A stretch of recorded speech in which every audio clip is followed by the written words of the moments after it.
မင်္ဂလာပါဒီနေ့မှာတော့ကျွန်တော်တို့ချင်းမိုင်းမြို့ကိုအလဲတစ်ခါလာရောက်ခီးထွက်ကြမယ်တောင်တန်းရီချာကအေးချမ်းတဲ့မြို့လေး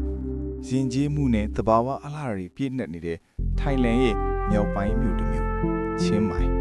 အခုတော့ခီးစတင်လိုက်ကြစို့ချင်းမိုင်းကိုရောက်တာနဲ့ပထမဆုံးခံစားရတာကလေရူအေးအေးနဲ့မြို့ရဲ့တိတ်ဆိတ်တိမ်မွေးမှုပါဘန်ကောက်ရဲ့စီကားမှုနဲ့မတူပဲဒီမှာကအေးချမ်းပြီးတက်တောင့်တက်တာရှိတယ်လမ်းတွေမှာတော့ကက်ဖေးလတ်လတ်လေးတွေ local market တွေနဲ့တစ်ပင်ရိပ်အောက်မှာအေးအေးဆေးဆေးအနားယူလို့ကောင်းပါတယ်ချင်းမိုင်ဆိုတာနဲ့မမေ့နိုင်တာကဖះเจ้าအလှတွေပါ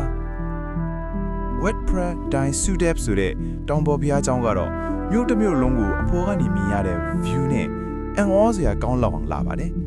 ဒီနေရာမှာတော့ရင်ကျဲမှုအနံ့တက်တွေကိုတကယ်ခံစားရတယ်ခရီးသွားရင်အစားအစာကလည်းအရေးကြီးတာပဲနော်ချင်းမန်ရဲ့နာမည်ကြီးအစားအစာကတော့ Khao Soi Coconut Curry Noodles ပါအရသာကချိုးချင်းဆက်လေးနဲ့တခါစားပြီးရင်မမေ့နိုင်တဲ့အထိ Night Market တွေမှာလည်း Street Food တွေအများကြီးရှိပြီးစားစရာတွေကအကုန် tempting ဖြစ်နေတယ်ချင်းမန်ရဲ့အလှကမြို့ထဲမှာတည်းမကဘူးအပြင်ဘက်မှာရှိတဲ့တဘာဝတောင်တန်းတွေ Elephant Sanctuary တွေရေတကွန်တွေကလည်းအရန်ကိုစိတ်အေးချမ်းနေတယ်ဒီလိုနေရာမျိုးမှာအလုပ်ပင်ပန်းမှုတွေမေ့သွားပြီးစိတ်ပျော်ခြင်းကိုအပြည့်အဝပြေးဆန်းနိုင်ပါတယ်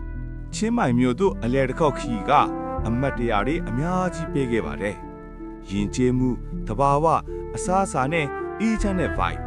ဒီမြို့လေးကတခါလာယုံနဲ့မလွန်လောက်ဘူးလို့တော့ထင်မိတယ်နောက်တစ်ခေါက်ထပ်လာခြင်းနဲ့မြို့တစ်မြို့ချင်းမိုင်